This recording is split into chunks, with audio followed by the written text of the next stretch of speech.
আকসা মসজিদ এলাকায় ইসরায়েলি নিরাপত্তা কড়াকড়ির প্রতিবাদে আজ বিক্ষোভের ডাক দিয়েছে ফিলিস্তিনি কর্তৃপক্ষ। ধর্মীয় স্বাধীনতা হরণ উল্লেখ করে ইসরায়েলি বাহিনী না সরানো পর্যন্ত মসজিদের বাইরে নামাজ পড়ার সিদ্ধান্ত নিয়েছে তারা।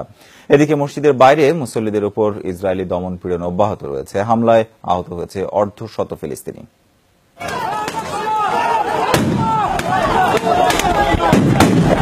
মাগরিবের নামাজের পরই ফিলিস্তিনিদের ওপর চড়াও হয় ইসরায়েলি সেনারা। রাতভর চলে দফায় দফায় হামলা। ইসরায়েলি সেনাদের ছোড়া রাবার বুলেট ও স্টান গ্রেনেডে আহত হয় অর্ধশত ফিলিস্তিনি। আল আকসা মসজিদ প্রাঙ্গণে ইসরায়েলি সেনা উপস্থিতি ও ফিলিস্তিনিদের প্রবেশে কড়াকড়ির প্রতিবাদে গেল 3 দিন ধরে উত্তপ্ত পরিস্থিতি। দাবি আদায় না হওয়া পর্যন্ত বিক্ষোভ চালিয়ে যেতে বদ্ধপরিকর তারা। দাবি আদায় না হওয়া পর্যন্ত সরব না আমরা। এখান থেকেই ইসরায়েলিদের মোকাবেলা করা হবে। জয় আমাদেরই হবে। গেল শুক্রবার মসজিদ চত্বরে গোলাগুলিতে 5 জনের মৃত্যুর পরপরই নিরাপত্তার অজুহাতে মসজিদ এলাকায় কড়াকড়ি আরোপ করে ইসরায়েলি সেনারা।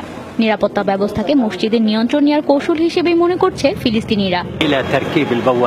আল আকসা কেবল মুসলিমদের। মেটাল ডিটেক্টর স্থাপনের সিদ্ধান্ত মেনে নেওয়া হবে না। আমাদের ধর্মীয় ব্যাপারে হস্তক্ষেপের শামিল এটা। নামাজ পড়তেও বাধা দিচ্ছে তারা। এমন আচরণ গ্রহণযোগ্য নয়। ইসরায়েলি নিরাপত্তা ব্যবস্থাকে প্রত্যাখ্যান করেছি আমরা। নিরাপত্তার নামে তারা যা করছে তাতে ফিলিস্তিনিদের অধিকার লঙ্ঘিত হচ্ছে।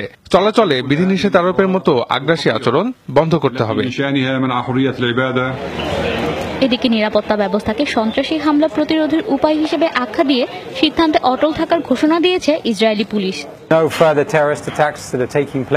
সন্ত্রাসী হামলা ঠেকাতেই এমন পদক্ষেপ। কেউ যাতে অস্ত্র নিয়ে ভেতরে প্রবেশ করতে না পারে সেজন্যই মেটাল ডিটেক্টর।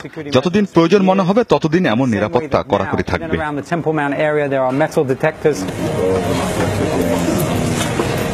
ইসরায়েলের এমন যুক্তি মানছে না ফিলিস্তিনিরা। দাবি আদায় না হওয়া পর্যন্ত তারা মসজিদের বাইরেই নামাজ আদায়ের সিদ্ধান্তে অটল। হাসান মুস্তাবা, যমুনা নিউজ।